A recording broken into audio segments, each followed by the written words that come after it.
그 사회에는 미래가 사라지고 희망이 없다고 생각됩니다. 한국 역사를 보면 정치 지도자들이 앞장서서 가짜뉴스를 생산하고 그것을 퍼뜨리며 사실들을 왜곡한 경우를 자주 발견하게 됩니다. 건국 초기에 반민특위가 그랬고, 한국전쟁 북침설이 그렇고, 그렇지 않습니까? 북한의 정치 지도자들은 북침설을 말하고 있지 않습니까? 5.18 민주화운동을 공산폭도들의 폭동으로 매도하는 경우가 그렇습니다. 오늘날에도 5.18의 그 민주화운동이 이미 그 진상이 밝혀졌음에도 불구하고 아직도 공산당이 와서 했다고, 미국에 있는 자료가 나왔음에도 불구하고 아직도 공산당이 그 5.18 일으켰다고 말하는 사람들이 요즘에도 있어요.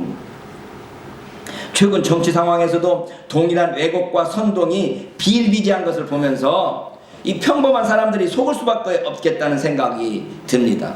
이 설교에 이 가짜 뉴스를 이야기하고 있는데, 오늘 에레미야서를 읽으니까 에레미야서는 에레미야 당시에 가짜 예언을 했던 선지자가 나오네요. 누구였어요? 오늘 에레미야서 읽었는데, 예? 에레미야서에 나오는 가짜 선지자가 누구예요? 예? 하나냐였죠. 하나냐. 읽었으면 좀 무슨 말인지도 모르고 그냥 주문해 오듯이 외우지 마시고, 읽을 때 저 뒤에 성경 다 있습니다. 표준역으로 읽고 있으니까 저 뒤에 표준역 다 같이 갖고 가서 앞에서 읽을 때 여러분들은 좀 책으로 읽으면서 예레미야가 도대체 무슨 예언을 하고 있는가를 좀 보면서, 뭐 하나냐라는 이름까지 기억할 수는 없겠지만 예레미야 당시에도 이 가짜 뉴스가 있었네요. 예레미야 당시에도. 그렇기 때문에 우리 그리스도인들은 좀 더 냉철한 판단력과 상식을 가질 수 있어야 됩니다. 객관적 사실을 분별할 수 있어야 됩니다. 인간은 누구든지 편견과 선입견이 없을 수 없기 때문에 자신이 어떤 선입견을 가지고 있는지 분석해 보아야 하며, 그 선입견과 편견이 사실을 이해하는 데 어떻게 작용하고 있을지를 분석하고 따져봐야 합니다. 그래서 공부가 필요하고 시간이 필요합니다. 여러분, 제가 빨간 안경을 쓰고 있으면요, 세상이 다 빨간색으로 보입니다. 그러면 세상이 빨간색으로 보일 때 내가 그 원래의 색깔을 찾기 위해서는 어떻게 해야 되는가 하면, 내가 무슨 색깔의 안경을 쓰고 있는지를 알아야, 자기가 어떤 색깔을 쓰고 있는지를 알아야 그 원래 색깔을 알 수 있습니다. 그러니까 우리는 공부하면서 내가 원래 가지고 있는 편견, 선입견이 무엇인지를 항상 자기 자신을 판단하는데 살펴봐야 됩니다. 제가 한 교연에 가서 이런저런 이야기했더니 저보고 좌파 목사라고 그래서, 내가 좌파로서 상황을 보는 눈을 가지고 있을 수 있겠다라는 걸 제가 알고, 모든 것을 읽을 때 이 좌파의 관점으로 읽고 있지 않느냐를 내 자신을 다시 살펴봐야 됩니다. 내가 빨간색으로 안경을 쓰고 있기 때문에. 그래서 자기 자신이 우파라고 그러면 내가 이 사건을 보면서 우파의 시각으로 보고 있지는 않는가라고 자기 자신을 다시 한번 분석해 봐야 된다는 겁니다. 이번에 박근혜 대통령 누드화에 대해서 막 난리를 칠 때 제가 한마디 했습니다. 노무현 대통령 당시에 새누리당이 어떻게 했느냐가 내가 새누리당이 지금 민주당이 새누리당에서 하고 있는 것에 대한 평가 기준이다. 그때를 가지고 기준으로 해보자. 그때 그들이 어떻게 노무현에 대해서 대했냐. 지들이 할 때는 그렇게 난리를 쳐놓고 있는 욕 없는 욕 다 했거든요. 그러면서 그림 하나 잘못했다고 이 민주당도 병신들 표창원 그냥 징계해버리더라고요. 화가 나가지고. 이런 설교하면 제가 확실히 접하죠. 하나님의 진노는 불의로 진리를 막는 사람들을 향하여 나타납니다. 불의를 진리인 것 마냥 위장하며 가짜뉴스가 진짜인 것 마냥 선전하며 이기심과 사적 야욕으로 가득 찬 사람이 마치 애국인 마냥 위장하는 심히 혼돈스러운 세상에 살아가는 우리로서는 더더욱 진리를 알고 분별하기 위한 힘과 노력이 필요한 것입니다. 오늘 기도하시는 분이 기도를 아주 잘 하시네. 위정자들이 날마다 기도할 수 있게 해주세요 하는 순간 제가 딱 생각난 게 누구 생각난 줄 아세요? 황교안 국무총리, 대통령 권한대행님께서는 오늘날도 계속해서 아침에 새벽 기도를 하시고 새벽에 일어나서 가장 먼저 기도를 하시는 믿음 좋으신 분이십니다. 할렐루야. 기도를 누구를 위해서 기도해야 될까? 기도해야 되는데 진실과 그 진리가 무엇인가에 대한 분별력이 없이 기도하면 자기 사적 이익을 위해서 기도하는 것밖에 되지 않을 것입니다. 기도를 아무리 열심히 해도 자기 자신의 이익을 위해서 기도하면 무슨 소용이 있겠습니까? 그래서 바울이 어린 디모데를 향하여 말합니다. 악한 사람들과 속이는 사람들은 더욱 악하여져서 속이기도 하고 속기도 하나니, 자기가 옳다고 알아요. 자기가 잘하고 있는 줄로 알아요. 자기 확신범이라고 그러죠. 어떻게 방법이 없어요?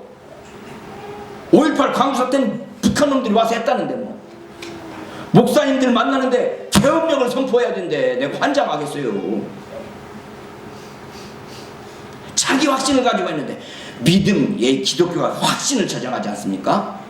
저도 확신을 자주 이야기하는데 요즘에는 확신 안 가졌으면 좋겠어요. 제발 좀 의심 좀 해봤으면 좋겠어요. 내가 믿는 믿음이 제대로 된 믿음인지 좀 의심 좀 하고.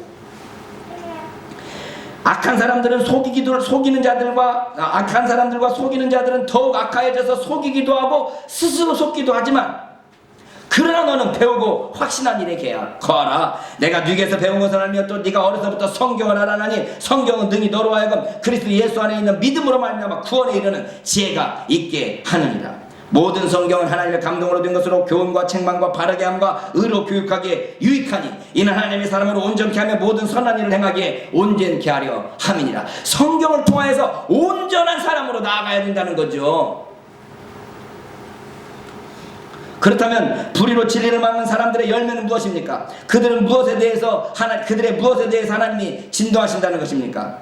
바울은 그들이 맺는 열매로서 크게 두 가지를 언급하고 있습니다. 하나님의 진노가 불의로 진리를 막는 사람들의 모든 경건치 않음과 불의에 대해서 하늘로조차 나타난다는 것입니다.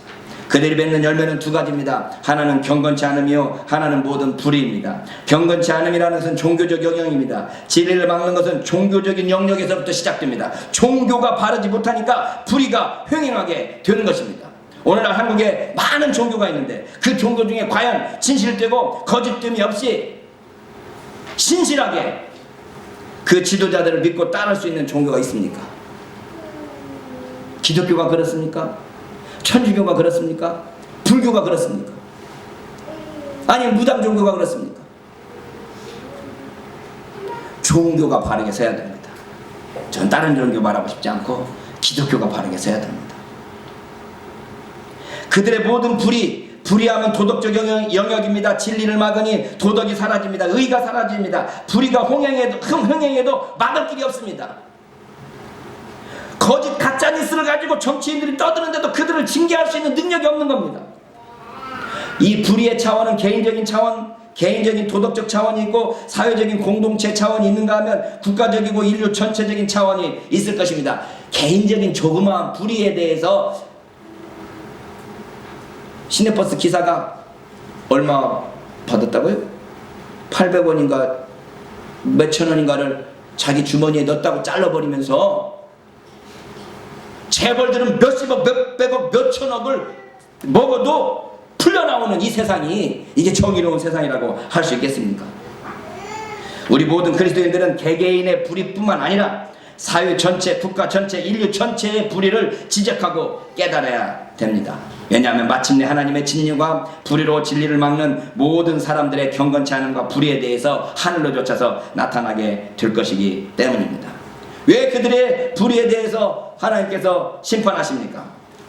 하나님을 알만한 것들이 그들 속에 하나님께서 보여주셨기 때문입니다. 우리가 하나님 앞에서 하나님의 진노가 있다는 사실을 잊지 말아야 되겠습니다. 우리도 하나님의 진노의 대상입니다. 그런데 우리가 하나님의 신실하심과 하나님을 믿는 그 믿음으로 말미암아 의롭게 돼서 우리가 감사할 뿐이고, 아직 여전히 그 진노 가운데 있는 사람들에 대해서 불쌍하고 긍휼히 여기는 마음을 가지고 그들을 구원하기를 원하지만, 그러나 우리도 자랑할 것은 없습니다. 한국 사회가 참 어렵습니다. 저는 이 나라를 위해서 기도할 때 우리 그리스도인들이 먼저 불의에 대해서 이 분노가 좀 있었으면 좋겠습니다. 분노가 있고 난 뒤에 그것에 대한 해결책을 추구해야 되지 않겠습니까? 근데 그 분노로 끝쳐서는 안 될 것 같아요. 우리 3.1운동 98주년이더라고요. 19년이면 100주년 되는데 3.1운동 100주년을 맞이하면서 또 특별히 종교개혁 500주년을 맞이하면서 대한민국의 이 암울한 현실 앞에서 불의가 진리를 막아버리는 이 현실 앞에서 우리 그리스도인들은 과연 세상의 소금과 빛으로서 이 사회에 정말 빛이 되고 있는가? 우리 자신을 살펴보면서 하나님의 그 은혜를 깊이 좀 묵상하고 그 은혜의 복음을 생각하는 저희들이 되었으면 좋겠습니다. 기도하겠습니다. 하나님 아버지 감사합니다.